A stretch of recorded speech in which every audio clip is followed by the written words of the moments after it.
Good evening, everyone, and welcome to the 2020 preseason football coaches show. We're here at Buffalo Wings and Rings tonight. It's not too late to come on down and join us for some food and drinks. If you've not had anything to eat yet, come down and listen to Coach Lucas here. I'm Chris Staten, and I'm joined by none other than 2019 2A state champion head coach of the Somerset Briar Jumpers. Coach, good to have you tonight. Appreciate you having us. Appreciate Wings and Rings having us down there as well. They always do a good job of bringing our kids in, bringing us in, making us feel at home, and getting to cover some football in the state of Kentucky, which is always a positive. Yes, sir.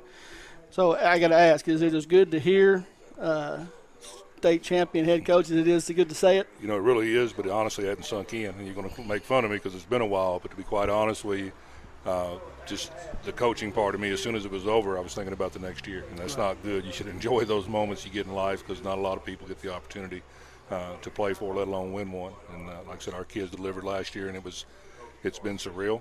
It's sinking in a little by little. I don't feel. Somebody asked me if I felt any different a few minutes ago.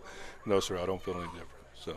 113 years, and unless you've been living under a rock or not from Somerset, I'm sure everyone's aware that Somerset beat Mayfield in magical fashion last year to claim the state title on a play with no time on the clock. Right. Kaya found Tate in the end zone, and it was one of those surreal moments. You said it there that it's just unbelievable that it happened the way it did.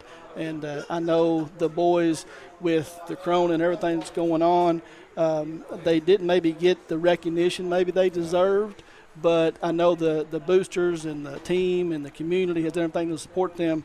Is it something that that they've missed out on maybe on time together?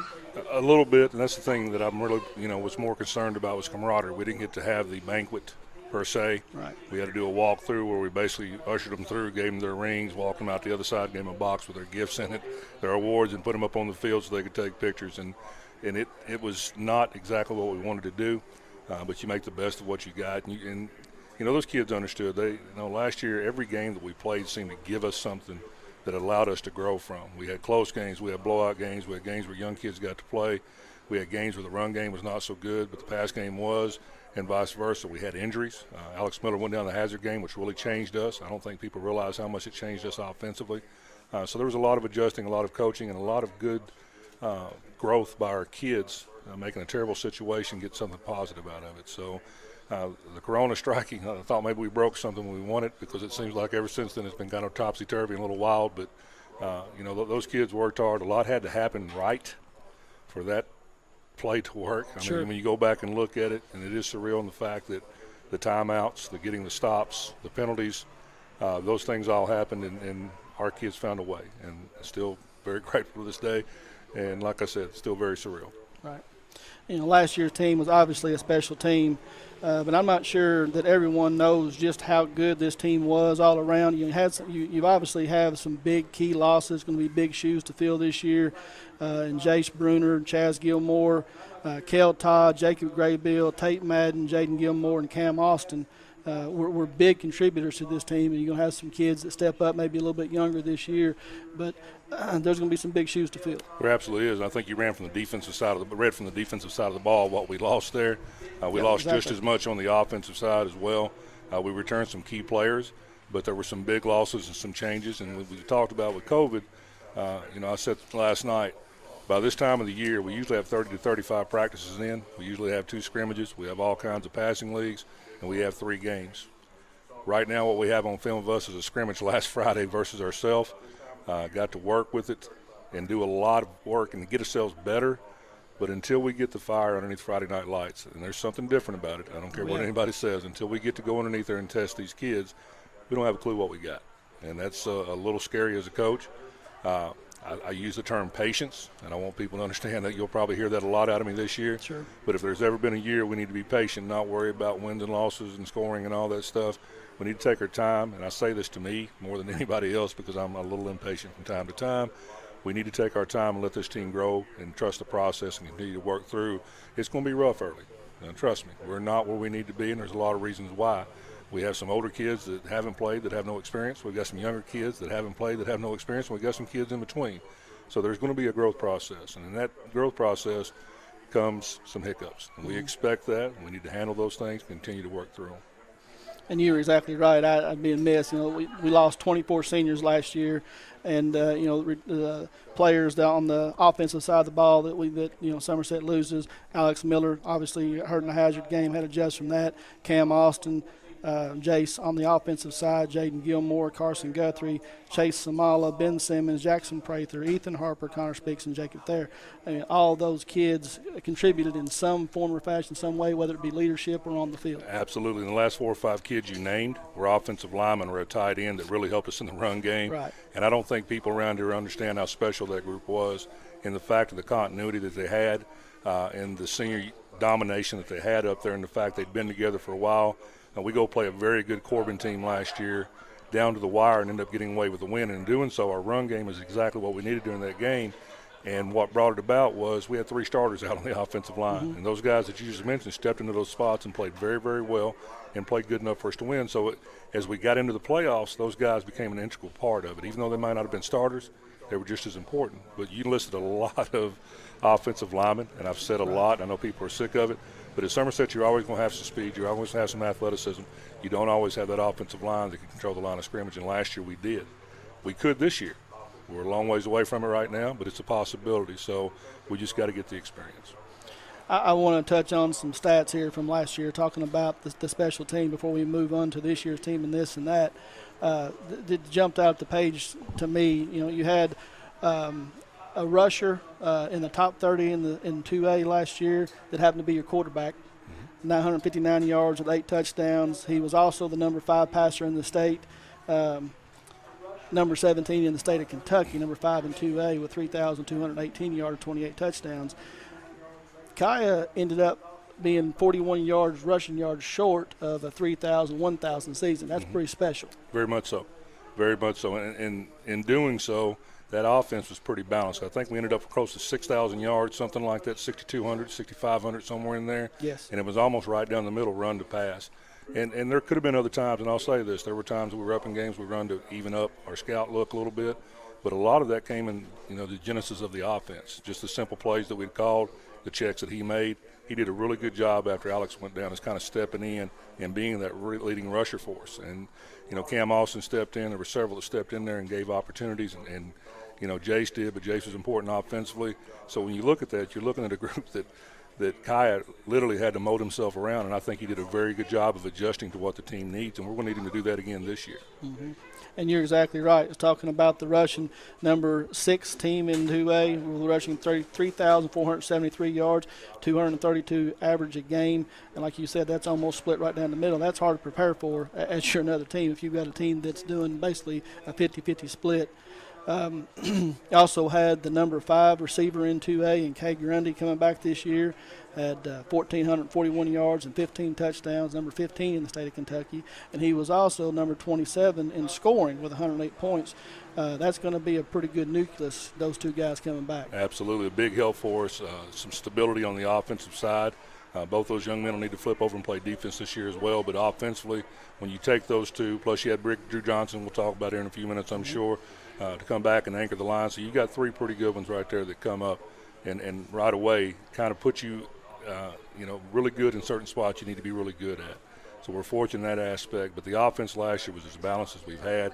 It may be a school record for points and for yardage. I'm not sure, to be quite honest with you. I don't have the stats to go all the way back.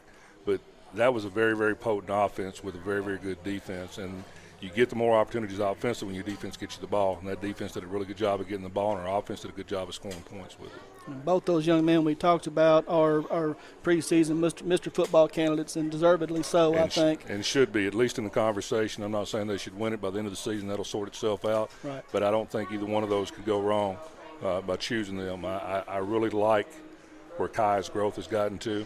I said this last night. I really like where Cade has gotten to. Cade is a freshman and sophomore. We didn't speak very much. He was an offensive guy. That's what he loved, and I understand that. He's a baseball kid. That's where his career is, and we understood that. Last year about the LCA game, Cade decided he wanted to play defense, and it was a good thing because all he did was lock down the number 1 receiver in the state at LCA and held him, I think, to 1 catch and 6, 8, 10 yards or something. I may be wrong on that, but it was nothing compared to what he'd been doing.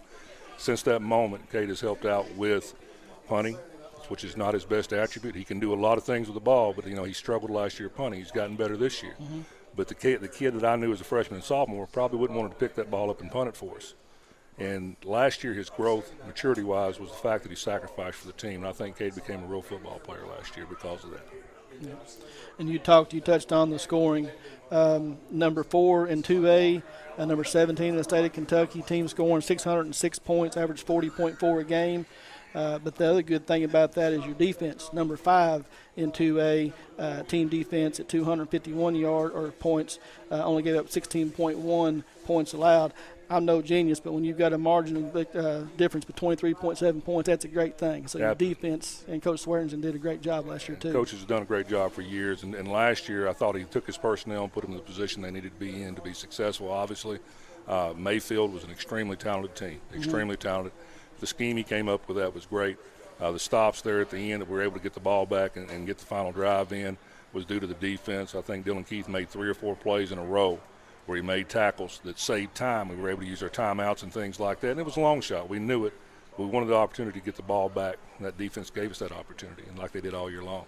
Yeah, they're interceptions, fumble recovery, number 3 in the state, number 11 in interceptions. So they were at times got you turnovers when you needed them and put the offense in good position to do some things. So you say with all those stats and records, was a team with 24 seniors. Yes. Okay, definitely have a good nucleus coming back. How do you adjust to this team this year? And you talked about it just a second ago with the lack of preparation, the lack of film. What do you do now, Coach? You do the best you can with what you got. And I know that's cliche, but honestly, we've been looking at trying to improve ourselves. We don't have film on Whitley. We don't know what they look like. Right. They only know what we looked like last year with 24 seniors and a different offense and different offensive line. There's a lot of growing. Like I said, the patience word will come back up again here as I talk to you. Got to be patient and let those guys that have had the opportunity to go in and rep over the last 3 weeks. And, to add even a little more to it for the coaches in the state of Kentucky, and we're very happy to have it. We had 5 days 3 weeks ago, 5 days of helmet, 3 days of helmet and shoulder pads, 2 days of full pads, then you flip over and it's game week. So basically we've lumped everything we've been doing since June and all the way up until now. We lumped all that into about a 2.5 week period, and 5 of those days were with helmets. So it's difficult, okay? And when I say it's going to be ugly, I lay awake at night worried about how ugly it's going to be at times. But that's part of the process. Again, these guys haven't got the opportunity. By this time you played at Beechwood, you played at Montgomery County, you played Rockcastle County, so you know exactly what you got. Plus those 2 scrimmages, you adjust yourself after those scrimmages what team you've got. So Friday night may be a fact of just who adjusts the best to what they have and finds what works for them. And that sounds real simple, but when you're dealing with 16, 17, 18-year-old kids, it can get a little tough from time to time. And, you touched on it there and led into my next question. I know that you all had to work in pods. I know the boys have had to work on their own a little bit more than usual. You've not had the normal practice time. Going into football conditioning, game conditioning, how does that concern you right now? We're not there. I'll be the first to tell you I worry about going down by a larger school with more numbers and basically in the fourth quarter wearing us down. Not that we can't compete with them, but maybe our wind isn't there in the fourth quarter. That was the other thing last year. We platooned quite a bit. We were able to keep kids off each side of the ball, and I know a lot of them didn't like that because they wanted to play both sides, but you can see the results. We were able to wear people down in the fourth quarter like we're worried about this year. Our depth this year is not anywhere near what it was like last year, especially when it comes to experience and older guys that when you throw them in a situation, they may not have been there, but they're older. They've seen it. They've been around guys that have been through it. They've been in the weight room. This year we're going to replace that with putting guys in that haven't been in the weight room, that haven't seen all the things that they're going to see. And you couple that with not having game shape, and we're not in game shape. I'll worry. Now, we're in good shape, but I don't know if we're in game shape yet. And that'll tell. Once you get out there for 48 minutes with somebody pushing on you, pushing yourself up off the ground, running, tackling, all the things that it requires, you'll see how much out of shape you are. And I'm afraid a lot of schools are going to find that. Even though we've been conditioning since, June or something like that, that's not the type of conditioning that we needed. So it'll be interesting. The questions you bring up are valid and certainly a concern. And I know that the difference that you see from week 1 to week 2 is astronomical, and not being able to have game film and stuff like that, Whitley's going to be a good test for you guys. They're going to give you, exactly what you need to see and this and that. And I know you and I have talked, and I know your thoughts on it. You have a preseason, you have a pre-district, and you have a district, and you have the playoffs. Yes. All this leads to the end. Yes. So. And that's what we need to do. We need to worry not about records and points and things like that. The incredible jump you have from week 1 to week 2 will be magnified probably 10 times, this year, because it has to be, because kids have to get it quicker. And our kids have been very receptive. I've not been disappointed at all in the learning curve or anything like that. It's just that when you ask kids to not think and move, and they're still in the thinking process, right, you may not move as fast, either on the offensive line or running your routes or making the throw. And timing in football is everything, and you need that. And, that's some things that will be impacted by the lack of conditioning, the lack of knowledge, more thinking than acting. Yeah. So before we get into this year's roster and this and that, I know you've had a coaching staff that's been with you for numerous years, and some guys that have been by your side. I know we lost Cody Smith. He's gone over to Union this year, Correct. I believe it is. But talk about your coaching staff and how valuable they are to you. Yeah, it's one of the best in the States. I don't say that, just because most of them I coach these kids and they've been around a while or anything like that. This coaching staff has developed into really good coaches. We've got 3 or 4 possible head coaches on this team that when they decide to take that step, they're going to be ready for it. They do a good job with scouting. They do a good job with kids with running practice and things like that. You'll see me more taken back out of that now, because I want those guys to run that, and they do, the offense, the defense, and the special teams. But Jared Moose Swearingen has been with us forever. Moose did a good job and always does defensively, always well prepared. Matt Singleton, our offensive coordinator, has done a really good job of breaking the offense down and putting kids in a good position. Of course, George Hatcher, I really think this is like year 53, 54 for him coaching, so he's got a wealth of knowledge there. Right. Coach Williams has been with us 4 or 5 years, does an excellent job with DBs and receivers and speed and off season. Kevin Sharon's been with us for 4 or 5 years at defensive line. The new guy that we've retreaded and brought back again is Lucas Ford. He comes back to us with 4 or 5 years worth of head coaching experience, and I don't think you can have enough head coaches on your staff. If you get the opportunity, you get to sit across the table. On Friday nights, you get to look at somebody that's been in that situation that has that wealth of knowledge, and Lucas coming back to us is a big deal. Anthony Godby is back with us. Anthony will move to the offensive line and help with outside linebackers. He was here last year with us. We're glad to have him back. He's a big help. He's good with the kids. He does a good job of connecting with those kids. Castle Hatcher, a name you all will recognize, all-time leading passers here. He's working with quarterbacks. He's working with DBs. He came on last year. Castle is a football coach. It's in his blood. Mm-hmm. This is what he needs to do for a living. He needs to find him a profession. I'm saying this to him because I love him. That puts him in that, because Castle's going to be a very, very good football coach. He really is. He does a great job. Todd Hawkins came to us when his son transferred in from Lexington Catholic. Mr. Hawkins punted at Army, so he's been able to help our kids and tremendously work with them in the special teams aspect of it. It's really good to have him. Of course, Jason Wolf is always there with quality control. And I'm going to bring up Jason Rubel, because without Rubel, our technology, and we have a ton of technology, without him, we would get nowhere. We'd have a pile of scrap, because we have no clue, honestly, what we're doing with it. Steven Sims helps out as a trainer. He's very good. He's a tough-minded guy that gets our guys back. And I'm going to tell you, last year on that playoff run, Steven didn't get any acclaim, but should have, because he kept our guys together and kept them healthy and kept them on the field when it might have been easy for just to let them go. But Steven put in that extra time and does a great job. So you can't ask for a better guy in the state of Kentucky. Tim Ham comes in and helps on the sideline, writes down plays, and helps there. Alex Ham comes back with quality control up top. One of the smartest kids we've ever coached. Tracy Rupel helps with video. And, of course, Max Messamore is always there. And Max comes in on Friday nights from middle school, where he's done a good job of molding these kids and bringing them from middle school up to us so they're ready and prepared for the high school level. When you look at that, you can see how streamlined it is. Our middle school, our high school, and even the SYFL now plays out there at the high school. So we're trying to streamline our program from top to bottom. A lot of the great programs that you see that repeat 3, 4, and 5, and 6 times have streamlined their program. We want to follow that pattern. We're doing the very best we can. We're definitely excited about the future. And this coaching staff, I've been some other places that I didn't last very long. And 99% of it was me. The other part was I didn't have coaches like this that made the job easier and do a good job for our kids in our program, and I can't appreciate them enough. Once again, I'm Chris Staten. I'm here with Coach Robbie Lucas, and we are at Wings and Rings here on South Highway 27. Still have time to come on down and get some food or have some drinks and just mingle around a little bit and talk about football, which I'm glad to have here. We mentioned some of the returning players, Coach, but let's take a look at your team. If you want, however you want to start there, we can start offensive if you don't care. We'll start up front. I really am a big believer in being good up front. Yes, we sir. need that to happen. So I'm going to name some kids, and just because I name it at a position doesn't mean that's what they're going to end up playing on Friday night or next Friday night or whatever. But we've got some tackles there. Justin Simmons is back as a senior there. Lucas Childers has jumped in there a little bit at the tackle. The right side, you got Nathan Hart, Lucas Walters, the Gambrell kid, the Barnes kid. You got those guys that are playing there. Of course, when you go to your guards, Mason Elnor, who's going to be a junior for us, has stepped up. Good-sized kid, good physical kid. Isaiah Thompson, Aaron Harper, Chase Keith, Eston Bruins, Jordan Murray. On the right side, Isaiah Coffey is a kid that's come out to us from the basketball team that played for a long time on the basketball team. He was misdiagnosed. Let me just say that, because he is about 6'2", 6'3", close to 300 pounds, and a big, strong kid. He has found a niche. He is mean, he is strong, he is nasty, and he's going to be a one-year wonder. We're very excited about him, though. Tyler Harvey there as well. I think they're kin somehow. They both are big and strong kids. He's back. He'll play some offense for us, believe it or not, at some times. And Jack Bruner's been really good for us. Jack got some reps today and yesterday on the offensive side, so don't be surprised to see him in there.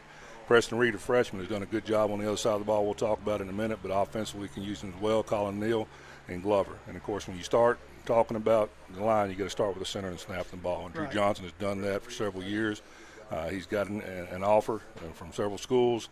He's a kid that will probably end up going to a school and anchoring that offensive line for 3 or 4 years, we're hoping. Zach Cantrell steps in there. Zach has put on a lot of weight, a lot of good weight. He lifts it hard. He's always in the weight room, and you can tell. And a young man named Gwen has come to us. He's going to be there as well. So that's your offensive line that you're looking at right now. There's a lot of new names. There's a lot of potential, a lot of room for growth. And this won't be the same group now that it is at the end of the season. Coach Hatcher will make sure that it could be a very good group if we can develop the way we need to. And you and I have talked, numerous times about, like you said, and you started the broadcast about this, about, you're going to have the skilled players, but your offensive and defensive lines, how those guys perform is going to how Somerset carries. And obviously last year, they carried you all the way to the state championship. Talk about the electric guys a little bit, the running backs and wide receivers. We can do that. I'll throw you tight ends real quick if you don't care. Yes, sir. Michael Hawkins transferred from Lex Cath. He's a 6'4", 6'5", 220, 225-pound kid that is taking coaching very well, that moves very well. Very excited about him to see what he can do. Brandon Jones returns. He was a kid last year that basically he and Carson Guthrie split the time offensively and defensively. One took offense, one took defense. Carson did a really good job offensively for us at tight end. And BJ, Brandon Jones, at outside linebacker, made some really good plays for us. He's back. We're excited about him. Jacob Smith, who's a sophomore, was a freshman last year that saw a lot of time. He's back. So you may see some 2 tight end sets. Cam Johnson, the Duarte kid are there as well. But you may, on Sundays, if you watch NFL football, you see 3 tight end sets. Right. You may see that out of us this year because it expands that A, B, C, D, and E gap. That defense has to account for it, and you can still throw out of it with a run-pass quarterback like we have. You may see those things because we feel like we've got some tight ends that are able to step in there and play. We'll talk receivers, and I'll call them H's and Z's and X's and all that stuff. Please don't pay attention to that because it can change, and these kids are very good at playing multiple positions. Z receiver, of course, you got Kay Grundy back. We talked at length about him. Hayden Dix had a good camp. He needs to continue to do so. He's caught the ball very well. Braden McChrystal comes over to us, the Reams kid. Grayson Turner transferred from Pulaski. We're waiting to hear if he's eligible or not. And you go to the other side, you look at your X receiver, Gavin Stevens. We stole one from the basketball team. We're going to borrow him for just a little bit. He's a junior, 6'4", 6'5", 185, 195 pounds. He is a big target. He has shown flashes of being really good. Where he hasn't played in a little while, there's a little rust there, but when he knocks that off, we think he's going to be a really, really good receiver for us. Another kid we stole from basketball, I'm going to borrow him for just a little bit, is Jackson Cooper. And Jackson has put on weight since his freshman year when he played. He's a thick kid. He can cut on a dime, and he's physical. We're going to need him to step in and play a little bit there in that as the X or the H as well. You got the Combs kid, Dunez, McFarland, Mills, and Shadoan. And Matt Shadoan has had a great camp. The only problem with Matt is he's been held out with injury right now. He needs to be patient. There's that word again. Get back from being injured, but he's had a really good camp, and he's a kid that will help us when he gets back to us. Really happy with the way he's progressed and what he's done. Ricky Gilmore. A lot of people don't remember at the end of that game last year we needed a big first down in the state championship game. Ricky catches the ball, turns up the field. and there was 5 or 6 tacklers, and he would not go down. And that's what kind of epitomizes Ricky. I told the story last night, and I'll tell it again. State championship game, we went to Ricky because he was outmatched athletically, we thought. And we were like, Ricky, this is not a good matchup for you. At some point in time, we meant it. And his exact words were, Coach, whatever you got to do, I'm good. The only kid we didn't have to take out in that game who held his own the entire game was Ricky Gilmore. So you get the idea of where he is. Brody Williams has come in and doing a good job. Saw some safety for us today. Jesse Zaragoza's there. Needs to knock the rust off. Cameron Hughes is a freshman that's come along, and you can see flashes from him. Physically, probably not ready where he needs to be, but does a good job of getting himself around the ball and does a good job when he gets the ball in his hands of doing something with it. So you could see something coming later on.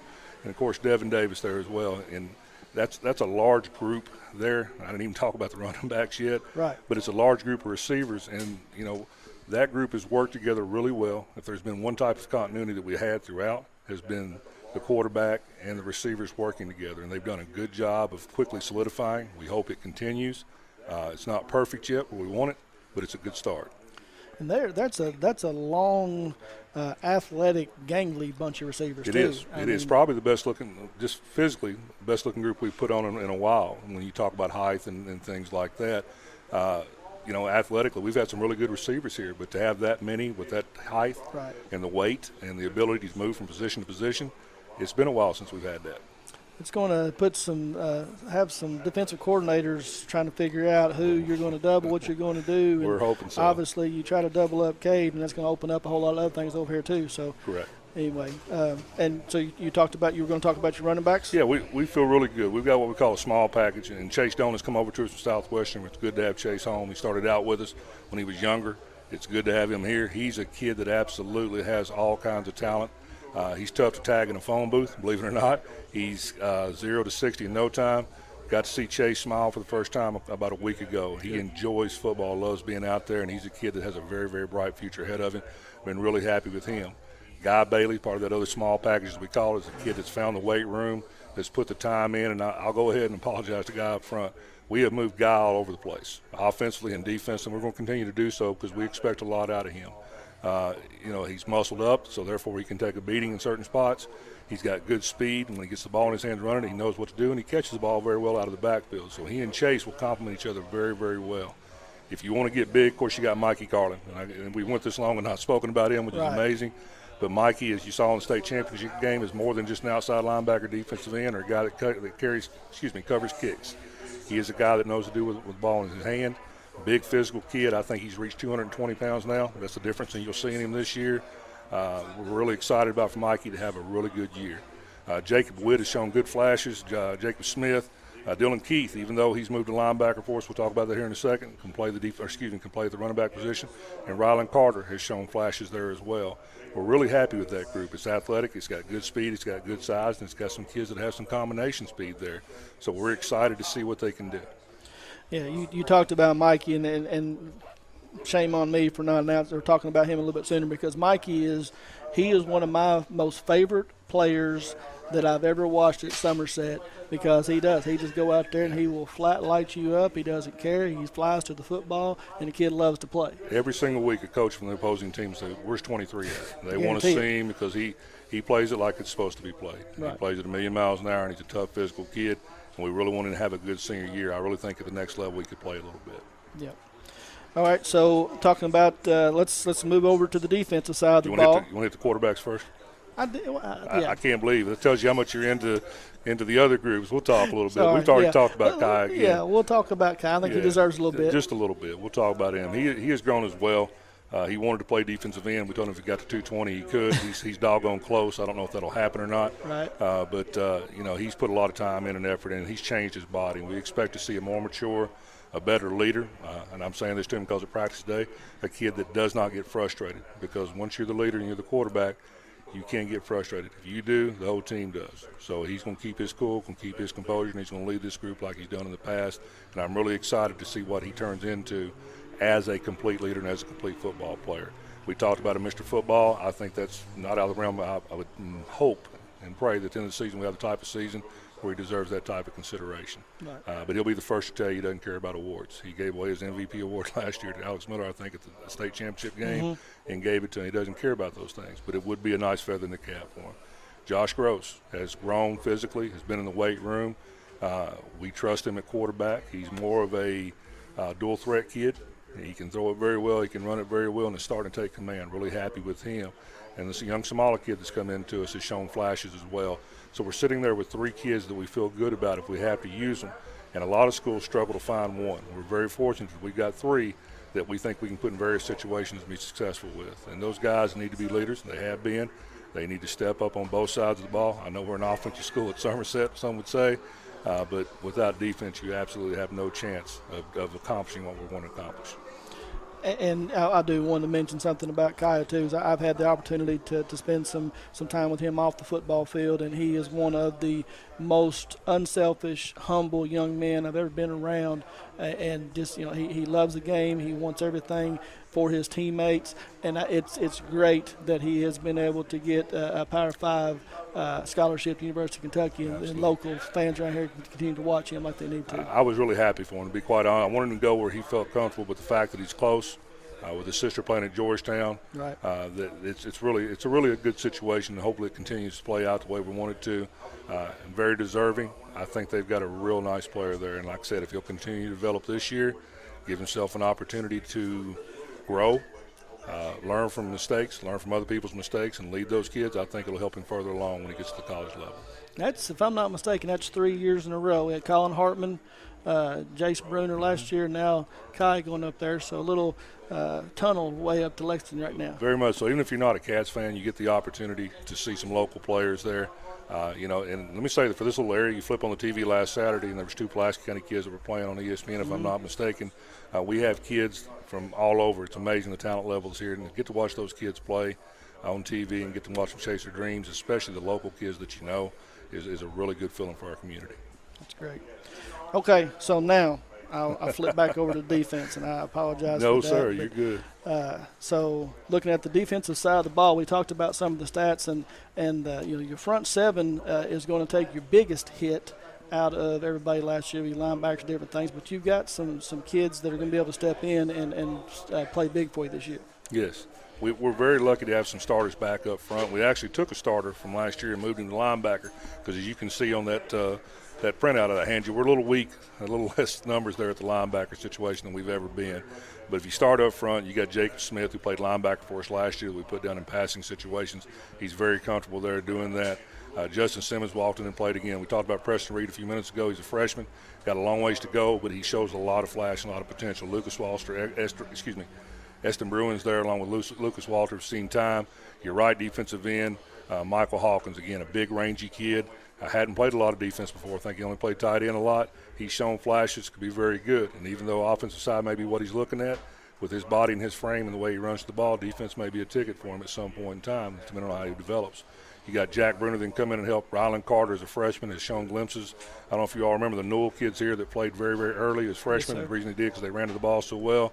Rylan kind of shows that. Colin Newell, Lucas Childers has shown flashes. Then you look down the middle with Tyler Harvey and Isaiah Coffey coming in there, and those 2 kids are big physical kids.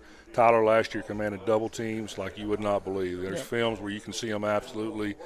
When he unloads on a center, that center knows exactly what's happening to him because Tyler's big and physical. Isaiah's shown those things. Of course, you got the Keith kid. Drew Johnson could play, and I know he's chomping at the bits to play. He's been kind of pigeonholed as a center, and rightfully so because he does a good job for us, and he's got to lead that side of the ball, and an injury would take what a strength is for an offense and turn it into a weakness. The Elnor kid, Isaiah Thompson's come back to us, Aaron Harper, Nate Hart, the Cantrell kid, Jordan Murray, Wynn and Gambrell and Barnes. All those kids are big kids inside that we can put in and out of there. And I'll say this, you'll see packages this year where you may see a linebacker line up as a defensive end, where you may see a secondary player come up and line up on the outside and rush. Coach Moose is going to package some things like that to get our best people on the field. We're a little thin, as you can see, at linebacker, so there's going to have to be some coaching done and some scheming done. But that front 7 could be really good, and one of the kids I didn't mention was Dylan Keith, and he made all those plays on the last drive in the state championship game. It was really steady for us last year. We laughed because we thought about how small our defensive ends started at the beginning of the season. We were a little vertically challenged, if you will, at our defensive ends, but they were very strong at the point of attack. They did a good job of anchoring their points, and turned into being the state title team. And we at the beginning of the season, as coaches, we were really worried about that, but it turned into be a really good group. Dylan has moved back to Mike Backer, and Dylan is a lot like Mikey. They both crave contact. Physically, they don't mind mixing it up, and he's at Mike Backer, and he's shown that in the scrimmages and things like that. Gerard Smith, another sophomore that we didn't get a lot to talk about, a minute ago. I might have left him off the running backs. Gerard last year as a freshman saw a lot of time. Gerard is a sophomore in a man's body. He is grown. He's 6'3", 240. He's thinned down a little bit. Him and Jacob have good-looking, athletic Division I bodies, and they're working themselves into hopefully becoming some Division I prospects. But Gerard is on the inside, very physical kid, will get downhill. We talked about Brandon Jones. We need him to come on and be a defensive leader on the left side there at the Sam Backer. Brandon has a lot of good opportunities to step in and play. He's good with his hands. He's good with his leverage points, and he's a very good pass rusher, which you don't see a lot from our linebackers, but he does a good job of getting off point. Cam Johnson can slide in there and play at the Sam as well. You got Mikey Garland at the wheel. Jake Witt saw a lot of time today, and I was pretty impressed with how he played. So hopefully if it ends up that he plays a lot, we'll see Jake continue to grow. Duarte and Devin Davis play there, but that's our linebackers. So as you can see, it's a small core. And when it gets injured, a minute ago I brought up Guy Bailey, how we used him and probably have been a little unfair to him, moving him around and not giving him a chance to be comfortable. But Guy is a kid that we will move to inside. He played it last year. Is he a bit undersized? Yes, but where he is muscled up, where he has a nose for the ball, where he runs to the ball, he'll be successful in there for us if we need him to be. So we can move some people around if we have to. We'd like to get some continuity going, but we understand with injuries and things like that, it may not be possible. So with those things happening, we're looking to be multiple, and these kids, once again, have to adjust with very little time and practice that you go through. If you're looking at your corners, Ricky Gilmore is where you start. And I told you a few minutes ago that last year, Ricky really came into his own. He is absolutely one of the better corners playing there, and he's a kid that has built himself into a really good corner. Looking forward to see what he could do. Of course, on the other side, you've got Cade Grundy. We talked about him. Cade likes accepting the challenge. He's more of a man-covered corner. He would rather have that as anything. Right. And it was good. Last year, to see him step up and do what he did was excellent. We needed more of that from him this year. Hayden Dick has shown a lot of flashes there at corner. He's played well. Camden Hughes, again, a little undersized as a freshman, but he'll get there. He's got good speed and good ball skills. Jesse Zaragoza, Matt Shadowan, again, has had a really good. He just can't make contact right now due to the shoulder injury, but has had a really good camp with us, and we're excited to get him back. The Reams kid, the Mills kid, and Nunez kid will play there as well. When you look at your safeties, Josh Gross is a kid that saw a lot of time there. He'll get the opportunity to prove and see what he can do. He's a big physical kid. He's compact. He's got really good speed and runs well for his size.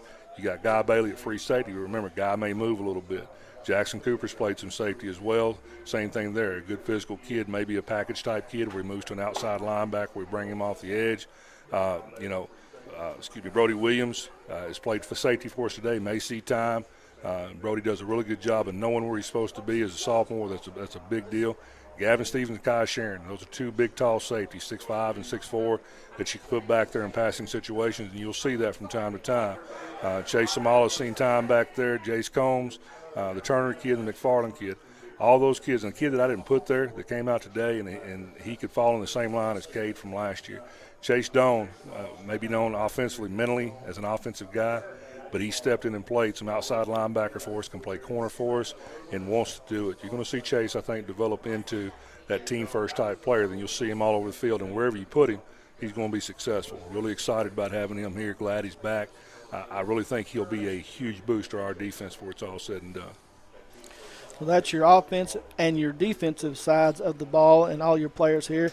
But there's obviously a third aspect of the game, and special teams was something that was kind of a bugaboo a little bit last year until the state championship game. You're being very kind. I'll say that. You're being very kind. But let's talk about your special teams, Coach. Last year we laugh about it. Tommy Wombles and our kicker. I'm sorry, you got me laughing a little bit. Our kicker, Christian White, thank you, sir. Christian had come off an injury, and we were struggling a little bit last year with the hold. We were struggling a little bit with the snap. We were struggling a little bit with the kick, and we had not been good at all in any aspect of that for pretty much all season. I don't know that there was a game that we made all of our EPs. We would not attempt a field goal. We'd go up to Commonwealth, and, of course, those goalposts are a little shallow. They're, I think, 8 feet closer than what the others are, maybe 16. I cannot remember, but I think it's 8 feet. And we go 4 for 4, I think, or 5 for 5 on EPs. I know the announcer, Freddie Maggard, was wondering if we were going to line up and try a field goal there at the end. There was no way that was going to happen. We just hadn't shown that success. But last year there at the end of that game, to be able to come in, make those EPs, turned out to be huge in the game as you look at the scoring and all those things. But, you know, you said it, it's a third of the game. And in that, Drew Johnson, we talk about him being a center, but he's also a very good long snapper. And there's be a school that'll be surprised at how well he does that. Michael Hawkins has stepped in the long snap for us. Zach Cantrell works on it all the time. He's a hard-working young man, puts his time in. Kai Sharon can snap it. We don't like having our quarterbacks with their head between their legs, but Castle Hatcher and a couple others will tell you we do what we got to do. Cameron Hughes has shown some opportunities and done a really good job of snapping the ball from time to time, so you may see him. Brody Williams held for us last year, but you can get Kai Sharon, you can get Gavin Stevens, you can get several of those people that will hold there. Those kids, we trust them whenever there goes, you know, we have something go awry. They all have athletic arms, athletic legs. They can get us out of trouble, and if we can't get one, maybe get two. Talked about Christian White is coming back. He has done a good job. His leg is so much stronger. And last year he was frustrated with the fact that he wasn't kicking as well as he wanted to, and we didn't give him the opportunity. But he's a young man that's worked, and he's gotten healthy, and in doing so, his leg is much stronger. I think we finished with a 37-yard field goal today. He went perfect, I think. 4 for 4 on field goals and 3 for 3 on EPs. Great. It was perfect. So you're seeing a big improvement when it comes to those things. The Richardson kid, Daniel, has come back to us, strong leg. He's been out of town a little bit. Now that he's back, he's done a good job of punting. Madison Rubel, I know that you think that's a typo. It's not. Madison comes to us from the soccer team. She's been injured, so she's not been at practice or anything like that. When she gets healthy, we want her to be part of it. We don't want to risk her soccer season. She's a very good soccer player, but she's been out there and she's kicked some EPs for us. Of course, punter. I've given Cade a hard time about punting, and there's no sense in that. He has done the very best job he could for us. The one thing that Cade gave us last year that is so important was the ability to fake the ball. And there was, I think, hazard. Right. We ended up scoring to put the game away. I think against LCA we picked up a huge fake punt. So we always have that athletic ability down there, and that is an excellent thing that he is as a special teams coordinator that you have, and Coach Ford does a good job putting in those successes. Mikey Garland, believe it or not, just clubs the football. There's not a lot of technique or anything to it. He clubs it, and usually it goes really, really far. Just need consistency from him. Daniel Richardson and Christian White have all punted for us. The return game I'm really excited about, because if we can put some helmets on some people and block some people, you got Chase Doan and Guy Bailey back there. Both those guys are really good at catching the ball, really good speed, putting the foot in the ground, finding the open hole. Both have another gear that's a little unexpected when you see them get to the sideline. They do a good job of squaring the shoulders. Camden Hughes, Ricky Gilmore, Kate Grundy, of course, will be back there at time punts, things like that. Jackson Cooper, Jesse Zaragoza. There's a list of people you'll see back there, and we trust all those guys to make plays. They have good speed. We feel like we've got a good scheme, special teams-wise, and we expect and hope to score some points on special teams this year, especially in the punt game, punt return, kickoff return. Yeah, that's always big if you can get some points from special teams and pin some teams back on defense.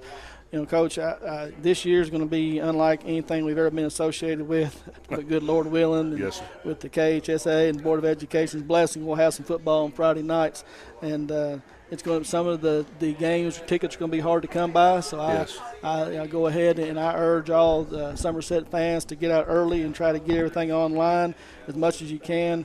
Lake Cumberland Sports is going to try to stream and have video for as much as we possibly can for the parents that can't go. Absolutely. And without getting too technical, we are at the mercy of whoever we're traveling to. Sure. And the size of their stadium. And it's a 30% occupation is what they can put in there. So, for example, we got 2 tickets from Whitley County per kid.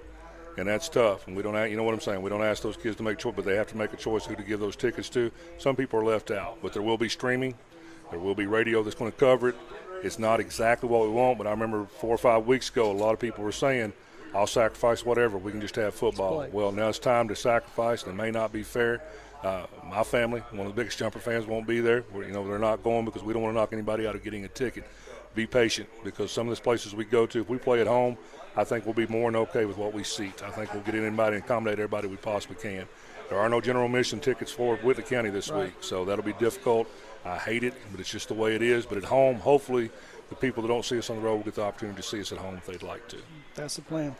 So, Coach, that's your 2020 Somerset Briar Jumpers. I appreciate you taking your time to come down and talk to us tonight. It's great to always talk football with you. Yes, sir. And here, Wings and Rings, we thank them for having us and all 3 schools here tonight.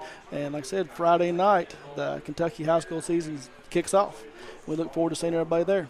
Appreciate you. Appreciate Wings and Rings having us, and let's hopefully have a successful season. Yes, sir. Everybody be safe. Good night. Thank you.